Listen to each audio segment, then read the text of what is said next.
Mungu ambaye ni upendo alituumba ili afurahie kuwasiliana nasi. Licha ya dhambi kuingilia kati, Mungu amedumu kuwasiliana nasi kwa njia ya unabii. Katika kila kizazi, Mungu amejidhihirisha kwa unabii wa kibiblia, kwani anataka kila amwaminie asipotee gizani.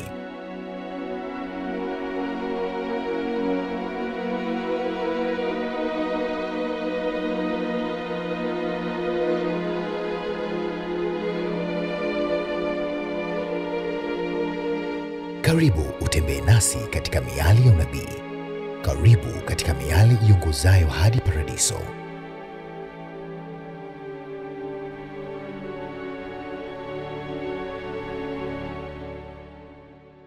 Habari za wakati huu mtazamaji wa Hope Channel Tanzania, na kusalimu katika jina la Bwana wetu Yesu Kristo, nikiamini kwamba hujambo na unaendelea kufuatilia vipindi mbalimbali kupitia Hope Channel Tanzania. Na sasa ni wasaa ambao ninakukaribisha katika kipindi cha miale ya unabii, mahali ambapo tunachunguza siri ambayo imefichwa katika vitabu vya roho ya unabii, na tutapata nafasi ya kuzungumza mengi kuhusiana na roho ya unabii kwa ujumla, pamoja na kuchunguza vitabu hivi ambavyo vimevuviwa. Ninayekualika naitwa Manase Rusaka, niko na mchungaji Musa Mika. Mchungaji, kwa mara nyingine tena ninayo furaha kukukaribisha katika kipindi hiki. Asante sana, mimi nafurahi kuwa na wewe tena. Karibu sana, na pengine kabla hatujaenda mbali zaidi tuombe. Baba yetu na Mungu wetu, tunakushukuru kwa saa hii na wakati huu uliotupatia. Tunapokwenda kuchunguza vitabu hivi vya roho ya unabii na mambo ambayo yamestirika ndani yake, tunaomba ufasiri kutoka kwa Roho Mtakatifu atusaidie sisi pamoja na mtazamaji wetu kwa ajili ya utukufu wa jina lako katika Kristo Bwana wetu. Amen. Amen. Naam, mtazamaji, hii leo tutapata nafasi na fursa ya kuweza kuzungumza mengi, tukitazama hasa kuhusiana na mwandishi aliyevuviwa.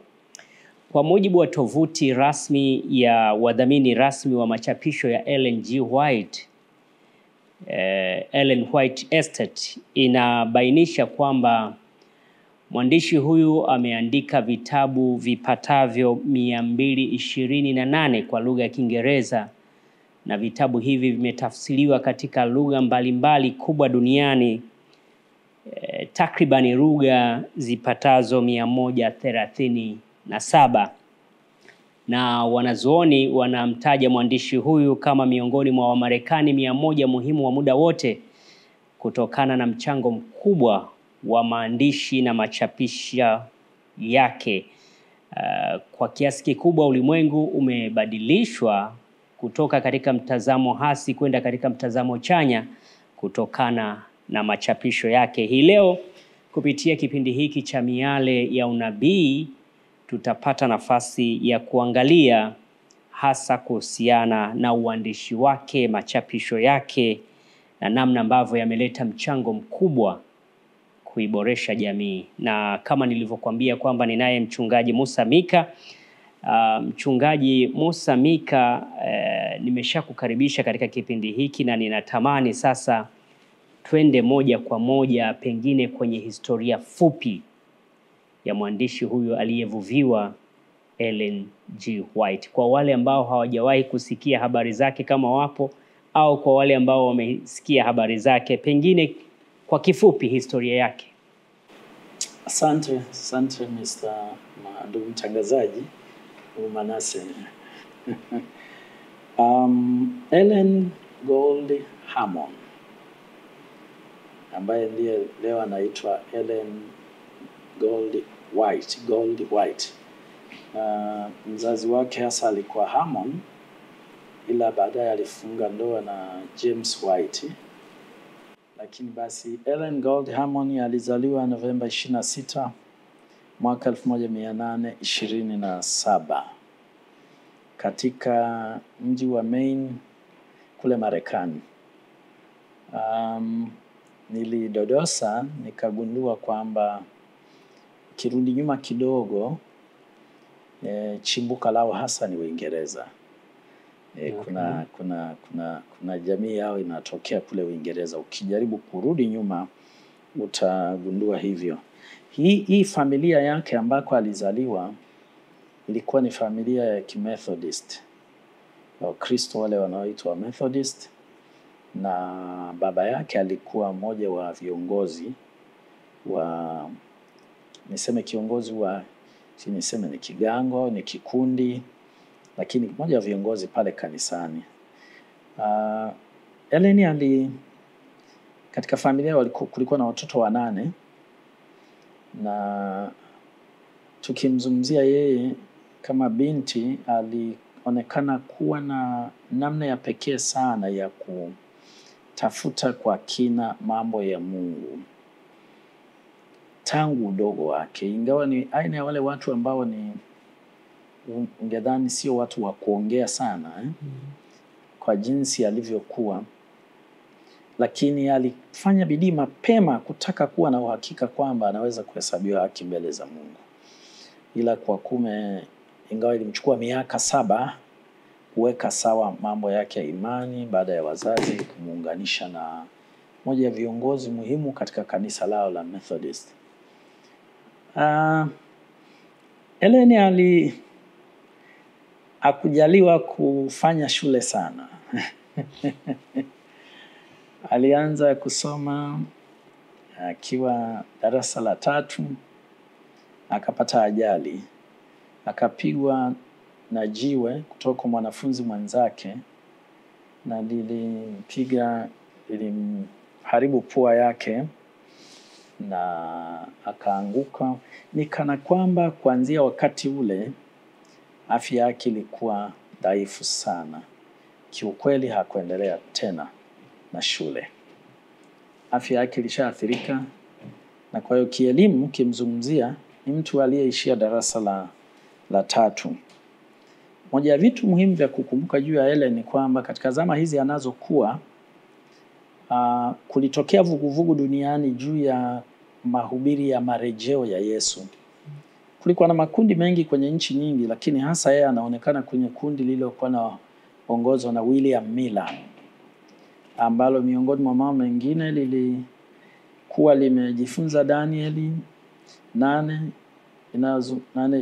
inazungumza kwamba hata nyakati za jioni na asubuhi 2300 ndipo patakatifu patatakaswa. Na katika kujifunza wakaona tarehe 22 ya Oktoba mwaka 1844 kwamba kuna tukio kubwa, ingawa katika kulifasiri wakaamini bila shaka Yesu anarudi, na kukawa na mwamko mkubwa sana. Na kwa tarehe ile Manase watu waliuza vitu. Wakaenda kwenye uwanja ambao ulikuwa karibu na shamba maarufu la mtu mmoja miongoni mwao aliyekuwa anaitwa Hiram Edson, wakingojea marejeo ya Yesu. Yes. Nilikuwa napiga picha wakati nikifikiria sasa, ingekuwepo sijui ingekuaje. Yaani unalala unajua Yesu anakuja kesho. Of course kulikuwa na changamoto kwa sababu Biblia imeandika kwamba habari ya siku wala saa hakuna ajuaye. Lakini basi ilikuwa inaonekana kuna tukio lazima. Of course baadaye walikuja kuelewa kwamba lile tukio lilikuwa ni la Yesu kuhama kutoka patakatifu pa mbinguni kwenda patakatifu pa patakatifu. Labda mmoja ya siku hizi tutalizungumza hilo. Lakini wao walitarajia, na ilipopita ile siku hiyo, mkifanya hivyo kuna watu wanawacheka wanasema mnauza tutawaona. Yeye fanyeni tu ya kweli tutawaona tu. Na wao Yesu aliposhindwa kurudia walikata tamaa sana. Waliumia sana. Inafahamika kama kwa Kiingereza the Great Disappointment Day. Lakini baada ya pale walibaki wachache wakijiuliza ni wapi tulipokosea, na ni kutokea hapa ndipo Ellen anatokeza tena kwa namna tofauti. Inaonekana kwamba ikampendeza Mungu awafunulie kosa walilolifanya, lakini awatie moyo. Na kwa hiyo akiwa na umri wa miaka 17, binti huyu katika Disemba mwaka 1844 akiwa nyumbani kwa rafiki yake aliona kile ambacho kiliitwa njozi. Labda mahala fulani tutaizungumza. aliona ile njozi na basi ile njozi yenyewe ilikuwa inaonyesha watu wa Mungu hawa na njia watakaoifuata mpaka wanapoingia mbinguni. Akieleza wakati fulani juu ya hiyo, anasema alichukuliwa mpaka akaona amefika mbinguni, alafu hakutaka arudi, lakini akashangaa amesharudishwa tena. Maana tofauti ilikuwa ni kubwa. Baada ya pale Ellen alianza huduma ambayo kwa kweli mwanzoni inaonekana kulikuwa na wengine walioombwa kuifanya, lakini hawakufanya. Labda tutawazungumza siku moja, lakini akaona imeandikwa kwamba alipata njozi na ndoto kwa uchache 2,000. Na kutokana na hiyo aliandika machapisho mengi. Makala ni nyingi mno, lakini vitabu ni kama ulivyosema kwa uchache 200, nafikiri umesema 228. Na vimefasiriwa mno. Wengi wanaoandika juu yake wanasema ni mwanamke mwandishi wa vitabu ambaye vitabu vyake vimefasiriwa kwa lugha nyingi huenda kuliko mtu yeyote yule duniani. Kwa lugha 137 zikiwemo lugha kubwa kabisa na zile ndogo. Na katika vitabu vyake aliandika vitu vingi. Vingine vilikuwa ni vya kisayansi mno, mbele mno ya sayansi ambayo ilikuwepo. Vingine vya kielimu, vingine vya saikolojia, vingine vya familia. Ni hazina iliyo ya ajabu sana, ambayo kwa kweli mtu ukisoma kwanza unajiuliza, miaka 17 darasa la 3 ndiye anafanya mambo hayo, unaweza kushangaa. Lakini basi aliishi mpaka mwaka 1915 ambapo Ellen alifariki. Labda kwa historia fupi naweza kusema hivi. Asante sana. Na Dani, tutazungumza kidogo kuhusiana na historia yake na mtazamaji. Basi huyu ndiye mwandishi aliyevuvia tutakayezungumza habari zake hii leo kupitia kipindi hiki cha Miale ya Unabii. Na baada ya kumfahamu kwa kifupi mchungaji, kuna kitu kinavutia zaidi ambacho pengine mimi pamoja na mtazamaji tungetamani kufahamu, hasa kutokana na ajali aliyoipata hii. Hivi unaitazama kama ajali tu kama ajali zingine, au ilikuwa mpango wa Mungu kwamba isije kaonekana pengine ni kwa sababu ya elimu yake ndiyo maana amekuwa na uwezo mkubwa wa kuandika vitabu kiasi hicho? Kwanza Mungu hapendi tupatwe na haya mambo, japokuwa nyakati zingine huruhusu. Anaweza kuruhusu kutokana na ukweli kwamba kazi hii ambayo huyu dada alifanya ilianza kupelekwa kwa watu wengine wanaume, mmoja wao akiwa daktari, na wakawa na kigugumizi, na yeye ni kama alikuwa mtu wa 3. Unaweza kuona kwamba sio lazima iwe kwamba ulikuwa mpango wa Mungu, japokuwa tunajifunza kwenye neno la Mungu kwamba Mungu ana uwezo wa kutumia yale ambayo yamekusudiwa kutuumiza na kuyageuza kuwa baraka. Asante. Uandishi wake na wa vitabu na machapisho yake una tofauti gani na maandishi na machapisho na vitabu vya watu mashuhuri duniani ambao wameandika vitabu? Una tofauti kubwa, kwanza niseme. Kubwa kabisa.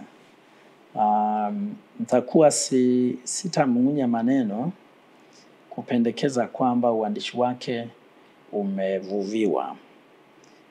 Kuna ushahidi kwamba uandishi wake umevuviwa na Mungu, na kwa hiyo uandishi wake unafanana na uandishi wa vile vitabu vya Biblia.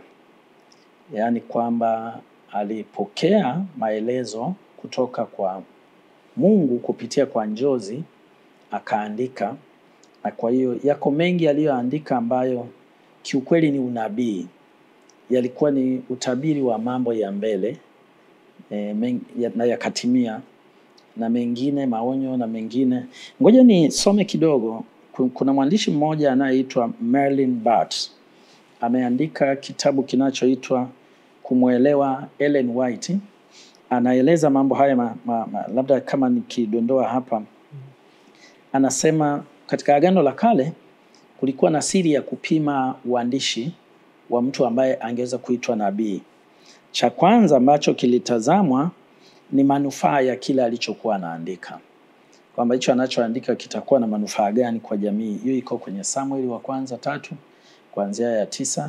Cha pili ambacho kilitazamwa ni kwa wengine ilikuwa ni miujiza, lakini hasa utimilifu wa yale mambo aliyoandika, kwamba je, ni mambo yanatimia. Lakini cha tatu kilichokuwa kinatazamwa ni kwamba je, kile anachoandika kiliendanaje na manabii wengine. Kwa sasa tunaweza kusema kile anachoandika kinaendanaje na Biblia. Na ikiwa utamtazama Ellen White katika uandishi wake, utaona kwamba yote haya yanajionyesha. Nikimnukuu yeye mwenyewe, anasema kuna nyakati maelfu ambapo katika katika vitabu vya Ellen White ametumia maneno haya: niliona, nilionyeshwa. Ingawa anasema wakati mwingine kwamba yule aliyekuwa akimwelekeza alikuwa anazungumza kabisa, kwa hiyo anasikia, lakini yeye mwenyewe aliandika hivi: ningeweza kusema kwamba ingawa mimi ninamtegemea Roho Mtakatifu katika uandishi na mawazo ambayo ninaandika, ambayo napokea kutoka kwake, lakini aliniruhusu kutumia maneno yangu mwenyewe kuandika. Hiki ni kitu kingine cha ajabu. Kwa hiyo maandishi yake hakuwa tu anakaa anatunga au anasoma vitabu, japokuwa lazima nikiri kwamba katika vitabu vingi kuna nyakati aliandika, alinakili, alichukua rejea kutoka pale, ila mwenyewe akielezea hiyo anasema alipoonyeshwa akaja, kwa sababu uvuvio si kila wakati unaambiwa andika mtu mwizi atapigwa. Ni kwamba unaelekezwa na Roho anaongoza mawazo yako, unatumia lugha yako. Sasa kuna wakati yale aliyoelekezwa akitazama anaona labda anahusu sayansi, kuna kitabu fulani cha sayansi, ile sehemu kimeiandika vizuri, inaendana na ile aliandika pale, na aliwatambua wale kwamba hii mpangilio wake nimeuchukua pale. Lakini kimsingi hakuwa anayatunga, alikuwa anaelekezwa. Lakini ukiniruhusu nitakwambia jambo jingine la pekee ambalo linamtofautisha na waandishi wengine. Alikuwa mcha Mungu sana. Alikuwa anaonekana kwa watu waliokuwa wakati wake kama ambaye ameungwa na Mungu kabisa. Wakati fulani walikuwa anaeleza mwenyewe kwamba walihitaji farasi kwa ajili ya kuwasaidia kwa usafiri. Sasa yeye kila kitu, kiwe kidogo kiwe kikubwa, alikuwa anamwambia Mungu. Kwa hiyo akamwambia Mungu, tunahitaji usafiri wa farasi. Akaonyeshwa na Mungu kwamba mtaletewa farasi. Na basi na mume wake alikuwa ameshamwamini. Wakati huo ameona na mtu anaitwa James White. Sikumtaja pale, nafikiri sikutaja pia kwamba walijaliwa kuwa na watoto 4 wa kiume. Lakini James alikuwa anamwamini sana kwa sababu alishaona kwamba mambo mengi yanayozungumza yanatoka kwa Mungu. Kwa hiyo asubuhi moja baada ya kuwa James amwambia tutaletewa farasi, James akaona farasi mzuri sana anakuja. Na akamwambia, alizoea kumuita mama, ingawa ni mke wake lakini anamuita mama. Akasema, mama, kuna farasi huyu. Je, huyu ndiye ambaye Bwana amekuonyesha? Ellen akasema, James sio huyo. Ikapita hiyo, baada ya siku 2-3 akaletwa mwingine. Na alikuwa mzuri sana. James alikuja kwa furaha akimwambia, kuna farasi ameletwa. Je, ni huyu ambaye Bwana amekuonyesha? Akamwambia, James sio huyo. Alafu siku ya 3 yani mara ya tatu. Mara ya tatu. Akaja farasi, lakini huku mgongoni hayuko wima na tofauti kidogo. Ni kama kume nani hivi kidogo. James hakuonekana kumpenda sana. Kwa sababu alikuja akamwambia kuna farasi na nani huyu ambaye Mungu amekuonyesha? Akasema ni kweli kabisa, ni huyo. Lakini anasema yule farasi alikuwa baraka sana kwa maisha yao. Na wakati yeye mwenyewe akisimulia kisa hiki mbele za watu, kizuri ni kwamba walikuwa wanamfahamu yule farasi. Wakati nikipitia hii Manase, nilikuwa na mimi najiuliza, pale nyumbani kwangu nina paka, sio farasi. Na watoto walimpa jina la Charlie. Na nilishangaa kwamba huyu farasi kwa nini anaitwa Charlie? Hata sikuelewa watoto walipata wapi. Lakini basi moja ya matukio ni kwamba yule farasi alipokuja, Ellen anasema kwamba alijifunza kwamba ukimwomba Mungu anakuletea kile unachohitaji na hutajuta. Lakini nitakutajia vitu vingine viwili angalau. Chuo kikuu cha Loma Linda, maarufu sana leo kama Loma Linda University. Wakati walipopata eneo lile la kilima, wale waliopata eneo lile, kwa sababu ya namna ambavyo Ellen alikuwa anaongozwa na Mungu, walimuita wakamwambia uje umuulize Mungu kama hili ndio eneo ambalo angependa tumjengee chuo. Ellen alienda na alipokaa juu ya kilima, mwenyewe anaeleza kwamba Mungu alikuwa ametuonyesha baadhi ya vitu, kwamba kwa mfano tunapojenga chuo tuweke eneo ambalo lina uwazi vizuri na ambalo halijazingirwa mno na mji. Na kwa hiyo anasema nilipofika pale juu nikawaambia kwamba hapa ndio Bwana anataka, baada ya kumuuliza Mungu. Na Manase anasema mmoja wa wale watu waumini kwa imani alikuwa amewekeza fedha kidogo pale ili kupashikilia. Na ile ni akawaambia Mungu ataleta fedha. Anasema ilienda mpaka siku ile ambayo ndio inatakiwa sasa wafanye malipo. Na wanasubiri wajui Bwana atafanyaje. Ile ni akamwambia mtu, nenda posta uangalie kwenye sanduku. Na akaenda akachukua barua akaileta. Walipofungua kulikuwa na hundi ambayo kiasi cha fedha kilichoandikwa kilikuwa kinakamilisha lile basi kimekuja hivyo hivyo. Na ndio wakamshukuru Mungu. Na yeye mwenyewe anasema Mungu ni mwaminifu mno. Lakini sio tu Manase. Ellen alitamani kwanza alienda Australia. Kulikuwa na shida kidogo. Kulikuwa na watu wa namna ya upinzani. Kazi yake ilikuwa nyepesi. Lakini akatumwa aende Australia. Mwenyewe hakutaka aende, lakini Mungu akamwambia nenda, nitakuwa nawe. Akiwa kule, moja ya siku zile walipanga vijana waende kumpiga na kumdhuru. Lakini wakatumwa vijana, wakaenda alafu wakarudi. Walipoulizwa na waliowatuma, mmempiga? Wakasema hapana. Wakaulizwa kwa nini? Wakasema alikuwa amezingirwa. Amezingirwa na kulikuwa na watu wakubwa mno wamemzingira kila upande. Tusingeweza kufanya kitu. Ndipo akajua kwamba Mungu alikuwa anafanya. Alipotoka Australia, amerudi Auckland, anatafuta mahala pa kuishi. Akaona nyumba ambayo alidhani Bwana anamuonyesha, lakini ilikuwa inauza fedha nyingi mno. Huko akiwa anaomba mwanake, mama nikupeleke kwenye sanitarium kidogo upumzike. Na walipoenda eneo lile ya sanitarium, wajirani wakamwambia njoo angalia kuna nyumba fulani hapa. Wakaenda kwenye ile nyumba. Anasema alipoitazama ina kila kitu alichohitaji, lakini kituko ni kwamba ilikuwa haiuzwi. Wakarudi wakapumzika, asubuhi yake wakaenda tena. Na mmoja wa wale watu wa pale wa nyumba ile alikuwa amenufaika sana na ile sanitarium. Na Ellen alipoonyesha kwamba amevutiwa nayo, yule mtu akasema niko tayari kukuuzia. na anasema alimuuliza unauza kiasi gani?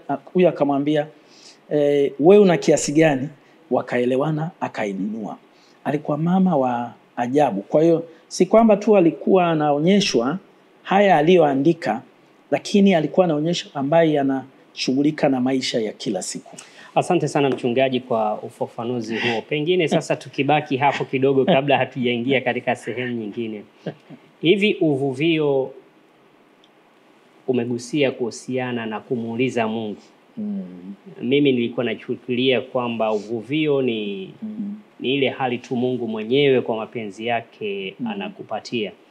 Huyu mwandishi Ellen G. White umegusia kwamba alikuwa anauliza Mungu, hii ikoje kwenye habari za uvuvio, kwamba hata mimi leo ninapo uliza jambo kwa Mungu ninaweza nikavuviwa au Mungu tu ananivuvia kwa kadri ya mapenzi yake?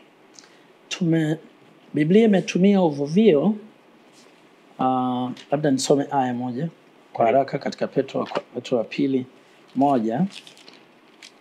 Petro wa pili 1 aya 19. Mkijua neno hili ya aya 20 hiyo.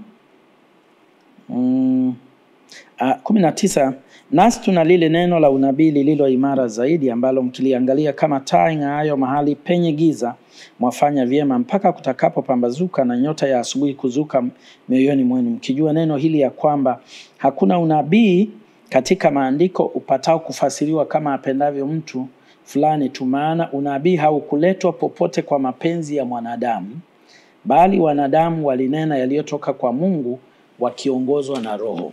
Uvuvio unaweza kuwa katika maneno unayozungumza au katika maneno unayoandika.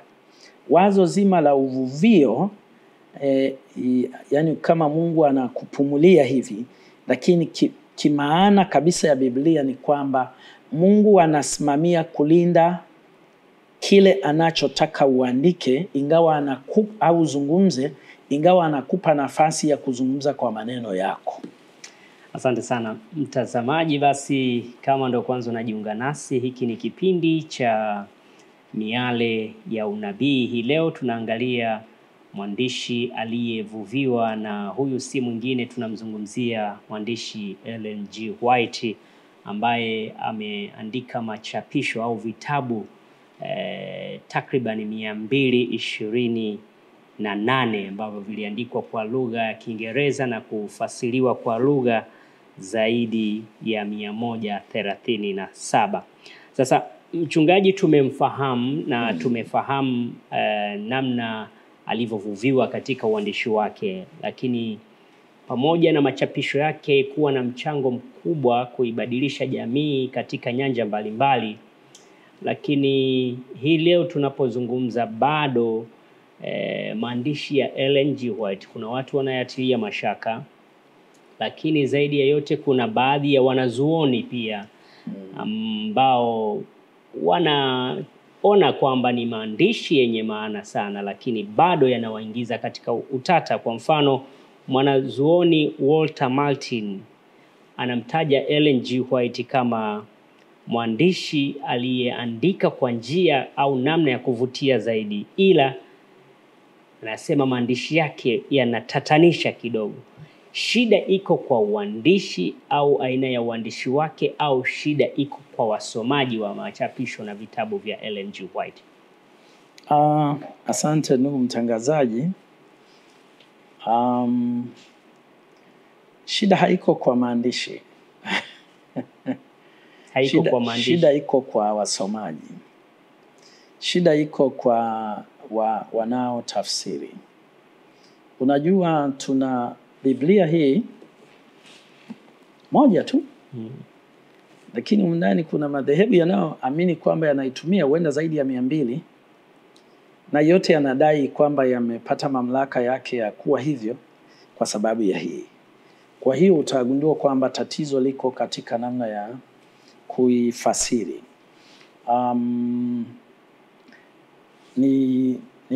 Nimekuwa napata kigugumizi kwa sababu nilitaka niseme kitu fulani, lakini nadhani ngoja nijibu swali lako. Karibu. Labda nitakisema hicho wakati ule wa nyuma. Kwanza nilitaka, unajua kwa nini nataka kusema hii?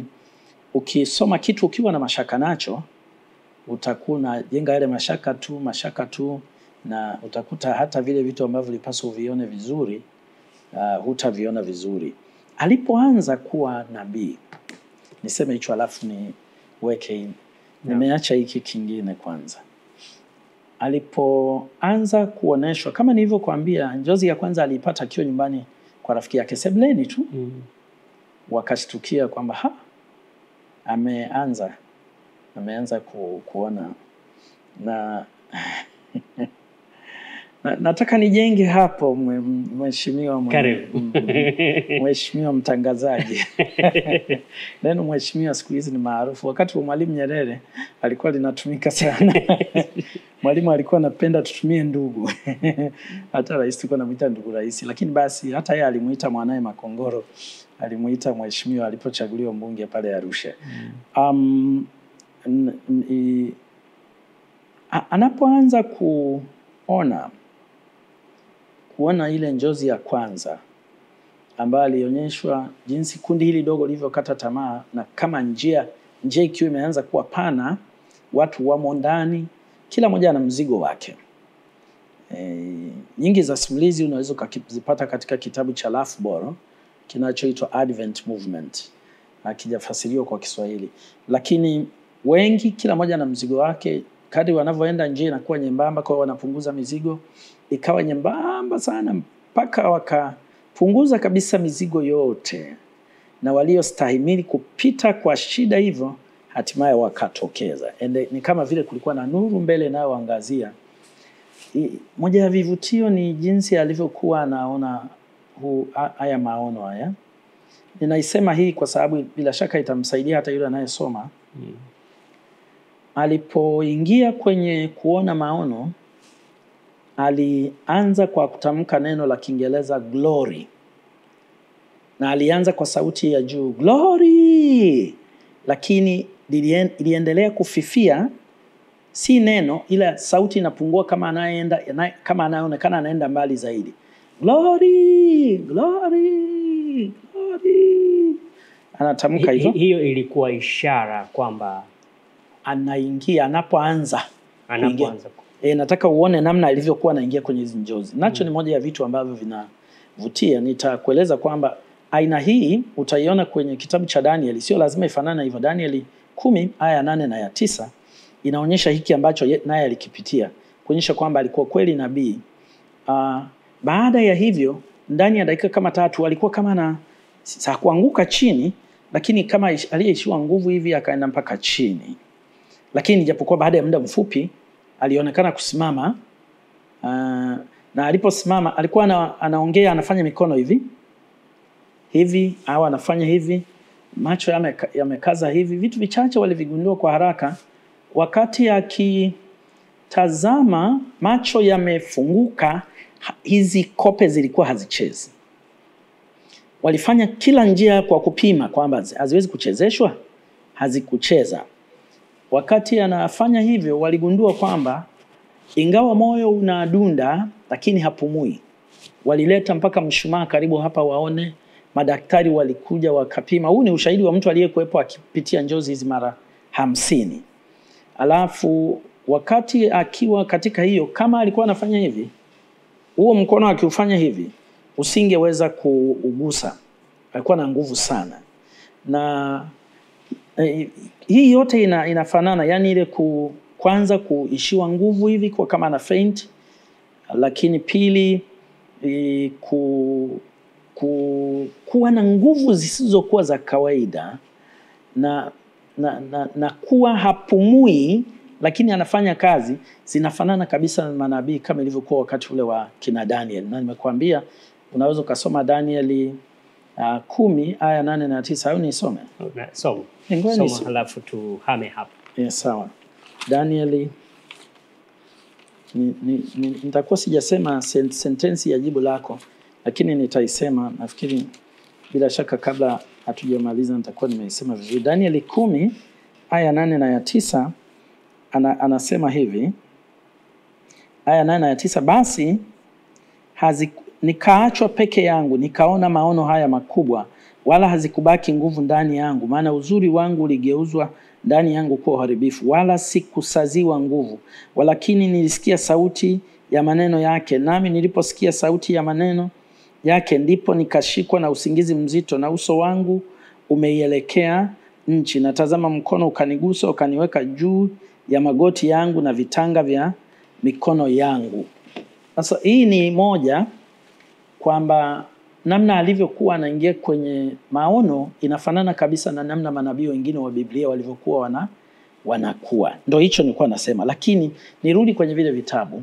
Kwa kuwa tunazungumza nitarudi kwingine tena, lakini tatizo ni namna ya kufasiri.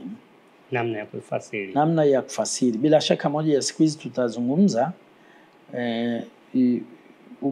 hata Biblia usipoifasiri kama inavyotakiwa utatoa maana ambayo ni yake. Nikupe mfano rahisi wa sentensi moja. Katika Luka nadhani 19 pale anapozungumza Yesu akamwambia yule mtu kwa msalabani, utakuwa nami paradiso. Ile imeleta shida.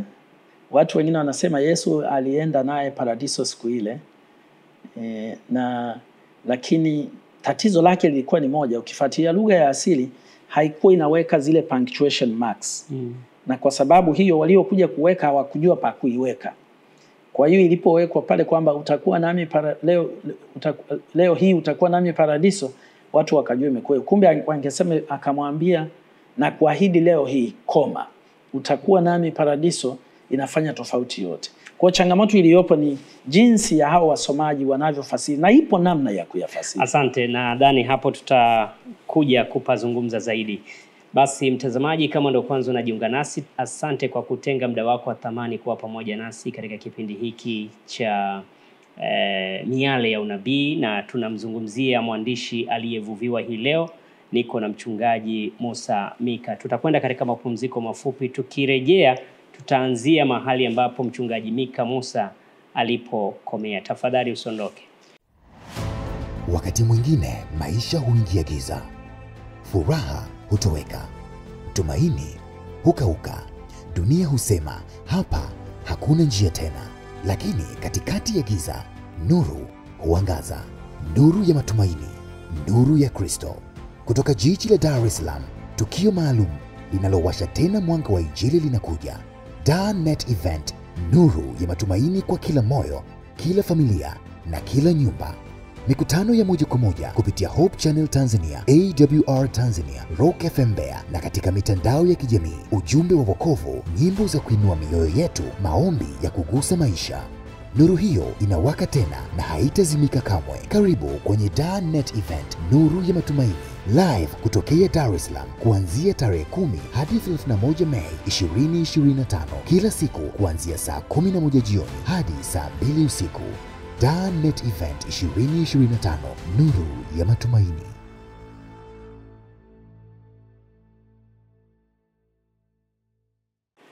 Naam, tumerejea tena na karibu kwa mara nyingine tena. Kama ndo kwanza unajiunga nasi, ni kipindi cha Miale ya Unabii. Hii leo tunamzungumzia mwandishi aliyevuviwa.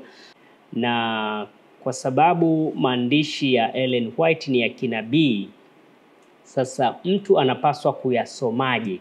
Najua hii ni pana zaidi, lakini naweza kugusa kwa ujumla. Labda wakati mwingine tukizungumza sasa tunaweza kwenda kwenye kina cha labda vitu 9, 8 hadi 10 ambavyo mtu anapaswa azingatie katika kuyatazama. Lakini namna rahisi ya kufasiri maandishi yote yale, ndugu mtangazaji, kwanza ni kusoma. Usome. Unajua wengine wao wanasema tu kitu, lakini ukimwambia hiyo umepata wapi, anakuambia ipo au amehadithiwa. Ameambiwa. Nenda soma kabisa. Akishakuwa umesoma. Nilikuwa mahala fulani najizuia kutaja hapa nchini. Mmoja wa marafiki akaniambia kuna mambo mengi sana ambayo yaliandikwa na Ellen White ambayo nadhani hayazingatiwi. Na ningekuwa na muda tu ndugu mtangazaji, ananiambia ningekuwa na muda nataka nikuhakikishie kwamba ningekuonyesha. Nikamwambia ninao muda wote na siendi popote. Akaenda akachukua vitabu, hakupata hata moja. Kwa mengi ni hivyo, lakini moja ya matatizo mengine ambayo yapo ni kwamba wako wasomaji huchukua kakipengele kanusu, hata haja chukua yote, anakachukua tu haka kadogo, anakakata hapo, anaenda nako. lakini hiyo haiwezi kuwa salama, maana umeichukua kutoka katika sentensi kamili. Kimsingi tunazungumzia sentensi, lakini tunazungumzia muktadha. Yule anapozungumza, kwa mfano una mwandiki, ngoja nitoe mfano tu, mfano wa kweli, ingawa utanisamea ndugu mtangazaji kwamba sikuchukua rejea yake inapatikana wapi. Wakati fulani Ellen White aliandika juu ya mavazi na kuandika wanawake wanaomcha Mungu hawasingetarajiwa kuvaa mavazi marefu ambayo yakitembea yanavuta vumbi chini. Yani na sasa mwingine anaweza akaichukua hiyo akasema, umeona, anakataza watu kuvaa nguo ndefu, anataka wavae fupi. Sasa lakini ukirudi kuangalia muktadha, aina yale ya mavazi yalikuwa yanavaliwa na wanaharakati ambao walikuwa katika harakati za kupinga jambo fulani lililokuwa linafanywa na mamlaka za nchi. Kwa hiyo kimsingi alichokuwa anasema pale ni kwamba msiingie kwenye mkumbo huo wa wanaharakati huo wa jambo hilo. Ila kwa hiyo lugha wewe unajua, wewe ndugu mtangazaji, unaweza kumwambia mtu mguu huu ni wako na si wa kwake kweli. Ni kwamba umetoka huko makusudi kwa ajili yake. Kwa hiyo hapa anachowaambia ni kwamba msijiunge. Kwa hiyo anawaambia jamani, siwatarajii kuvaa zile nguo ndefu. Kwa hiyo utaona kwamba panahitaji hekima katika kufasiri. Muktadha ni jambo la muhimu. Aina ya maneno ni jambo la muhimu. Mazingira ya nani anaandikiwa, nani anayeandikiwa ni jambo la muhimu pia. Kwa sababu anaweza akawa anaandikiwa mtu fulani mahususi kwamba ninakushauri wewe usitumie kitu fulani. Inawezekana yule mtu anaumwa na ndio maana na wewe ukasema hii aliandika kwamba usitumie kitu fulani. Kwa nini nasema kuna hivyo, ni kama ilivyo kwa Biblia, kuna orodha ya vitu ambavyo kwa kweli ni vizuri viangaliwe ili kwamba usije ukatoka katika kile kilichokusudiwa.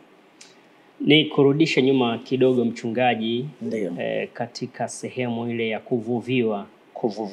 Baada ya kuvuviwa tunamtambua Ellen G. White kama nabii. Lakini pengine wengi wanakuwa na mashaka kwamba tunampimaje kwamba ni nabii wa kweli. Hilo ni jambo la muhimu sana.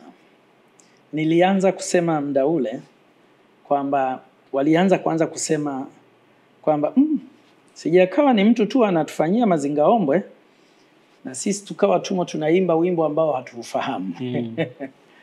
na kama nilivyosema wakafanya vile vya kidaktari. Niliyemnukuu ni Loughborough. Loughborough alikuwepo wakati mama huyo akiingia kwenye njozi mara 50. Kwa hiyo alikuwa anaandika uzoefu ule kwa upana wake. Lakini anaandika pia Loughborough juu ya hicho kabla sijataja vitu kama 5 vya msingi sana vya kuangalia katika kumpima. Huyu mtu alikuwa miongoni mwa wanaosema huyu anachofanya ni uigizaji tu. Na mimi nikiwepo alidhani yeye ni mganga fulani hivi. Nitamshusha tu, huyu anawafanyia uchawi fulani tu wa kawaida. Na siku moja ikatokea mama watu wanaingia kwenye njozi naye yupo. Loughborough anaandika kwenye kitabu cha Advent Movement kwamba wakafunga mlango wakamwambia sasa leo upo, atimize ile ahadi yake. Utimize ili tusaidie, kwa sababu walitaka nao waone uhakika kwamba huyu ni nabii kabisa. Na wanasema aliangalia kidogo tu akaanza kukimbia kwenda mlangoni. Wakamwambia hutoki, utatueleza. Na alishia kusema ni Mungu nifungulieni nitoke, ni Mungu. Sasa kwamba aliona nini akasema ni Mungu, yeye mwenyewe ndiye aliyejua. Sasa namna ya kupima, kuna namna rahisi ya kupima unabii. Katika Hesabu 12 fungu la 6 anataja kwamba manabii waliona Mungu alizungumza nao. Mungu alisema akiwepo nabii kati yenu nitasema naye katika ndoto na maono. Hayo ni maneno ya Mungu. Unakumbuka alisema hilo wakati akiwa anawasema Miriam pamoja na nani yule ambaye walikuwa wanamsema Haruni.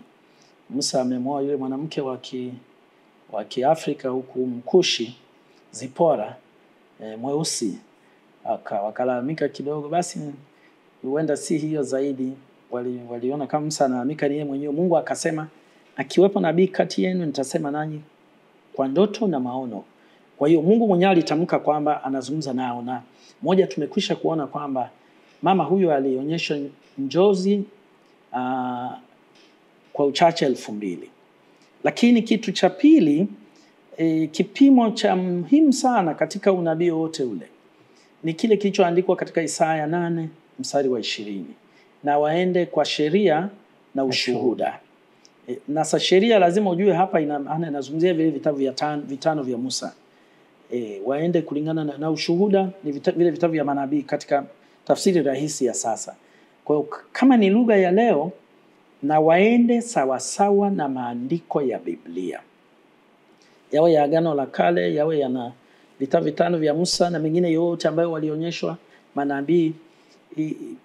Dada huyu amepimwa, kiukweli hakujawahi kuonekana mahala ambapo mtu kabisa anaweza akasimama akasema kwenye Biblia hili yeye ameandika kinyume na Biblia. Na huwa tunatoa changamoto, kama mtu analiona alete tu, tutafurahi kulijifunza. Na bahati nzuri sisi kama kanisa wa Adventista tunayo kitu tunaita Biblical Research Institute, lakini pia tuna Ellen White Estate wanachunguza kama kuna kitu unadhani lakini hatujawahi kuona. Kipimo kingine ni kwamba unajua Biblia, napenda namna ambavyo Luka 24 mstari wa 25 inasema kwamba akaanza Musa na manabii akawaeleza katika maandiko yote mambo yaliyomhusu yeye mwenyewe. Biblia kiukweli inafanya kazi ya kumuinua Yesu, kufunua upendo wa Mungu, jinsi Mungu alivyompenda akamuumba mtu na jinsi alivyomtafuta baada ya kuanguka mpaka Yesu anavyokufa msalabani na mpaka anavyo paa mbinguni na namna tutakavyoenda mbinguni. Ninajaribiwa kusema kama unataka kujitoa kwa Yesu vizuri kabisa kwa moyo wako bila matatizo, soma moja ya vitabu vyake, kitabu cha Tumaini la Vizazi Vyote. Kitabu cha ajabu sana. Yeye mwenyewe kuna wakati alipokuwa anazungumza, Ellen White anasema kama unataka kumpenda Yesu tena na tena na tena, soma. Yaani ingawa huyu mama hakuwa na teolojia, alikwamba alienda kwenye chuo akasoma Kiebrania na Kiyunani na Kiaramu na nini, lakini kwa sababu alikuwa anavuviwa na kuandika, ukisoma Tumaini la Vizazi Vyote utaniambia kwamba kwa kweli italeta. Kwa hiyo kimsingi amemuinua Yesu sana. Lakini Manase, moja ya mambo ya ajabu, alitabiri vitu vingi mno na vingi mno vimetimia. Vile vyote ambavyo muda wake ulifika vilitimia vile. Alitabiri juu ya watu, alionyeshwa kwamba kitu fulani kitatokea hivi na vikatokea vile. Alionyeshwa juu ya mambo ya matukio makubwa duniani ambayo yalitokea, bila shaka moja ya siku hizi tutaona. Lakini huenda hakuna, ukiondoa labda manabii wa Biblia, huenda hakuna mtu ambaye amewahi kuonyeshwa vitu na vinatokea vile kwa wakati ule. Hilo limetokea. Lakini kuna kipimo kingine ambacho tunasema unamtazama mtu huyo jinsi alivyoishi. Nilikuwa nimefanya hilo zoezi wakati nilipokuwa na kuonyesha jinsi ambavyo ilikuwa raha kukaa naye. Moja ya vitu ambavyo mimi binafsi ameniambukiza, najua ibada ni kitu kizuri.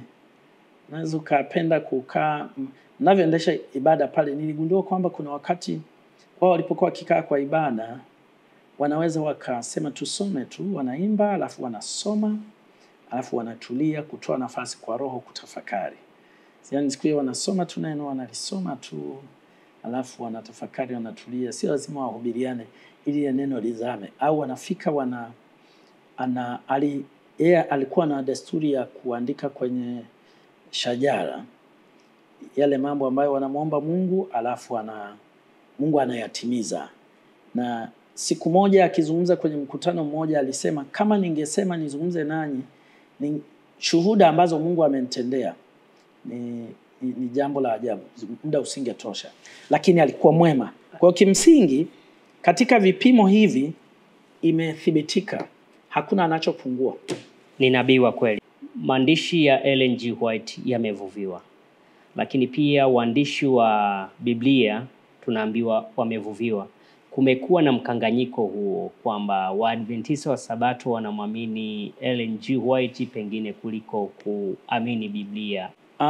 Asante. Nadhani moja ya maswali muhimu sana ambayo kwa kweli umeyauliza ndugu mtangazaji, ni yote muhimu, lakini hili nalo muhimu sana. Naam. Ellen White alijiita, hata hakujiita nabii, alijiita messenger. Messenger ni lugha ya kawaida, ni tarishi. Tarishi anaketi mlangoni, anatumwa, lakini basi inaweza kaitwa mjumbe pia. Sisi tukifasiri kule kwetu tunaita mjumbe wa Mungu. Na alisema mara nyingi mno, nimechukua nukuu moja tu, iko katika kitabu kinachoitwa Call to Stand Apart, ukurasa wa 68. Hii ni makala iliyoandikwa, iliyochapishwa katika Review and Herald ya mwaka 1903. Hii makala si ni kubwa kiasi gani, lakini basi Call to Stand, katika kitabu hiki anaandika kwamba yeye mwenyewe anajiita a lesser light, nuru ndogo. Na kwa kurudia alisema, mimi sio Biblia. Mimi sijaitwa, yani vitabu vyangu sio Biblia. Wala vitabu vyangu sio kitabu cha 67 cha Biblia. Wala si kitabu mbadala wa Biblia. Alafu akasema mimi ni nuru ndogo. Na kazi ya vitabu hivi ni kusaidia kuangaza. Yani vitabu vile kazi yake ni kusaidia kuangaza katika Biblia. Mimi nina ushahidi. Mwaka 93. Rafiki yangu Mayunga, kama ataona nimekosea atanikumbusha, alisoma kitabu cha Pambano Kuu. Alikichukua tu. Mayunga ni nafikiri ni injinia Mayunga. Rafiki yangu, nadhani hataona vibaya nikimtaja, kwa sababu tulikuwa naye hapa chuo kikuu cha Dar es Salaam. Alikichukua akakisoma, kwamba aliposoma akawa anashtushwa na ukweli uliomo mle ndani. Kwa hiyo na kwa sababu kuna rejea za Biblia. Kwa hiyo akisoma anachukua Biblia, anaangalia iko hivyo. Anasema baadaye nikaacha kile kitabu, nikachukua Biblia nikaisoma yote. Akasoma. Sasa utaona ilichofanya, alikuwa anasoma kitabu cha Pambano Kuu, kinamwelekeza kwenye Biblia. Lakini kadri anavyosoma anasema maana kina nukuu, kina nukuu. Akafika mahala sasa akaona hiki kazi yake imetosha, akarudi huku. Aliposoma na kuona mambo kwamba hivyo ndivyo yalivyo, alikuja mwenyewe kanisani. Kwa utaona kwamba mtu anayevisoma kwa moyo uliofunguka, vitabu vya Ellen White vinafanya kazi ya kumpeleka mtu yule, au vya roho ya unabii vinampeleka yule mtu katika kusoma Biblia na kuipenda. Tunamwona Ellen G. White aliyevuviwa katika maandishi yake, na tunamchukulia kama nabii wa Mungu. Sasa ukurasa umefungwa, au tunategemea kuwa na nabii mwingine? Kwa sababu katika zama hizi manabii pia wamekuwa wakitokea na wanajitangaza. Sisi Waadventista wa Sabato tunatarajia kwamba tutapata nabii mwingine baada ya Ellen G. White, au Ellen G. White ni nabii wa mwisho kabisa? Yoeli 2:28 anasema katika siku za mwisho Bwana atawavuvia watu wake, wana wataona maono, wazee wataota ndoto. Tunaamini Ellen White ameinuka kama nabii wakati huu wa mwisho. Na sisi tunachoweza kusema leo ni kwamba akitokea tutampima tena. Tutampima. Akipimika basi yanasomeka, na nitakwambia wametokea wengi baada yake, wa kike na wa kiume. Na wengi ilichukua muda mfupi tu ikagundulika kwamba walikuwa na maslahi yao binafsi. Naam, mtazamaji, tunatia nanga katika kipindi hiki cha Miale ya Unabii leo. Kwa ujumla, maandishi ya Ellen G. White ni ya kuaminika, maana yamejengwa katika mada anwani pamoja na dini, uhusiano wa jamii pamoja na familia, unabii, teolojia, mitindo ya maisha, elimu pamoja na afya. Na kwa sababu hiyo basi, katika nyanja zote za maisha maandishi ya Ellen G. White yamekuwa na mchango mkubwa wa ustawi wa maisha. Maandishi yake yana mzizi wa uvuvio wa Mungu mwenyewe kupitia maono na ndoto zaidi ya 2000 kama mchungaji alivyosema kutoka kwa Mungu Mwenyezi, na hivyo ni maandishi ya kuaminika yaliyovuviwa na Mungu mwenyewe. Mpaka wakati mwingine, nikutakie baraka za Bwana na Mungu akubariki.